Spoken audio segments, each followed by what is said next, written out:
ዛሬ ሁላችንም የምናውቀው ጌንጊስ ካንን ይዤ የመጣሁት ጌንጊስ ካን ማለት እንዲህ ቦርጩ ምናምን ስታዩ ትራፊክ ምናምን መሰላ በጣም ተሳስታል።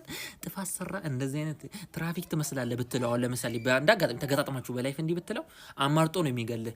ከፈለክ በህይወት እያለ ቀብሮ ይገልሃል። ከፈለክ ደግሞ የፈላ ውስጥ ይጨምራል። ከፈለክ እጅንና አይንን ጉልጉሎ ያወጣልሃል። ከፈለክ ደግሞ አንገትህን ቆርጦ ኳስ ይጮትበታል። እንዴት ይሻላል? መርጠ ነው የምትሞተው ማለት ጌንጊስ ካን ሲወለድ የሚገርም ነገር ማለት ነው። ሲወለድ በእጁ ልጭ የደም ልጭ ይዞ ነው የወጣው። ይሄ ደም ነገር ይዞ ነው የወጣና በሞንጎሎች እምነት ሞንጎል እሺ በዚህ በ12ኛ ክፍለ ዘመን ነው ልንገራችሁ የአሁኗ ሞንጎል አካባቢ ነው የተወለደው ማለት ነውና ልጭ ይዞ ነው የተወለደው ሞንጎላዊ ነው እሱ እና እሱን ይዞ የተወለደ በሞንጎሎች ክላን ወይም በሞንጎሎች አስተሳሰብ አደገኛ ዋሪየርና ተዋጊ ነው። ጅላስ ግን እንኳን ተዋጊ ሊሆን ሽንታም ቦቅባቃ ውሻ የሚሮጥ ህጻናቶች የሚደበድቡት ፈሪ ልጅ ሆኖ ተወለደ።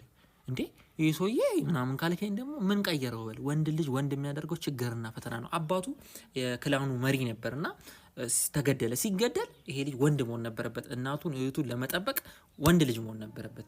ብዙ ችግራዩ ብዙ ፈተናዩ ከአውሬ ጋር ከምን ጋር እየተዋጋ አደገኛ ዋሪየር ሆነ፣ ጨካኝ ሆነ፣ ወንድ ሆነ፣ ከወንድም አልፎ አውሬ ሆነ ማለት ነው። ወንድሞቹን ገሎ ምናምን ወደ ስልጣን የወጣው። ስልጣን ላይ ከወጣ በኋላ ክላኖችን ነው ማስማማት በጋብቻ በዲፕሎማሲና በውጊያ እምቢ ያለውን በጎራዴ አንገቱን እየቆረጠ መጀመሪያ ሞንጎሎችን አንድ አደረገ። ውስጡ ልክ አንድ እንደሆነ ወደ ውጪ ነው። ሞንጎሎች ደግሞ በጣም ፈረሰኞች ናቸው፣ በጣም ተዋጊዎች ናቸው።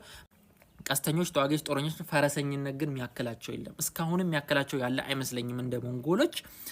በቃ አስጨነቁ ዓለምን። ቻይናን ራሽያንማ በቃ ምጣቸውን ነው። እና ግሬት ዋል ኦፍ ቻይና ባይዘ ለሞንጎሎች ነው በዋነኝነት የተገነባው። እዚህ ማስጨነቅ እስከ ሰርቢያ ነው። በቃ ያልመጡበት የለም እስከዚህ ድረስ። ቆይ እዩት ማፑን ይሁን ምን እንዴት እንዳስፋፉ። ከዚህ የምታከል ሀገር ነው ወደዚህ ያስፋፋት ጌንጊስ ካን ማለት ነው በአጭር ዓመት ውስጥ በሌለ እና ከተማ ምናምን ሙሉ ከተማ ነው። ህጻን ልጅ አይመርጥም፣ ሴት አይመርጥም ምናምን ውድም ነው የሚያደርጉ። በተለይ ትንሽ በቀል ካለባቸው ማለት ካጠቃህ አንተ በተለይ ቀድመህ በቃ በቃለ ሲመጡ ሴት ህፃን ምናምን አይሉ። ሙሉ ከተማ አንድ ምስክር ሳያስቀር ነው የፈጨው። አንድ ምስክር ሳያስቀር ማለት ነው። በጣም ጨካኝ ነው። አገዳደሎቹ ነግሬ ያለው መጀመሪያ የማይገለው አገዳደል የለም። እና ኢትዮጵያ ላይ ይመጣ ነበር እኔ እንደኔ እምነት አውሮፓም ኢትዮጵያ አይቀርለትም ነበርና ጌንጊስ ካን ማለት ራሱ የዓለም ገዢ ማለት ነውና እንደ አምላክ መታየት ጀመረ በሞንጎሎች እና በ65 ዓመቱ በውጊያ ተጎድቶ ነው የሚሉ ሰዎች ታሞ ነው የሚሉ ሰዎች አለ። ግልጽ አይደለም ብቻ ሞተ። በ65 ሲሞት ምን ብሎ ቃል ገባ? የት እንደተቀበርኩ ማንም ሰው እንዳያውቅ ብሎ ነው የሞተውና ተቀበረ። እና ሬሳውን ያዘዋወሩት ወታደሮች ምናምን ጀነራሎቹ ገደሏቸው እንዳለ ሚስጥር እንዳይወጣ የት እንደተቀበረ ተገለው እዛው ተቀበሩ። ከተቀበሩ በኋላ እነዛ የገደሉት ጀነራሎች ወታደሮቹን የገደሉት ጀነራል ራሳቸውን አጠፉ። ለምን? በህይወት ከቆዩ ሚስጥሩን ሊያወጡ እንችላለን በሚል እርስ በራስ ራሳቸውን ገደሉ። ምን አይነት ታማኝ ቢሆኑና ከሞተ በኋላ ያለ ሞተ በተለይ ራሳቸውን አጠፉና እስካሁን የት እንደተቀበረ አይታወቅም። ከዛ በኋላ ግን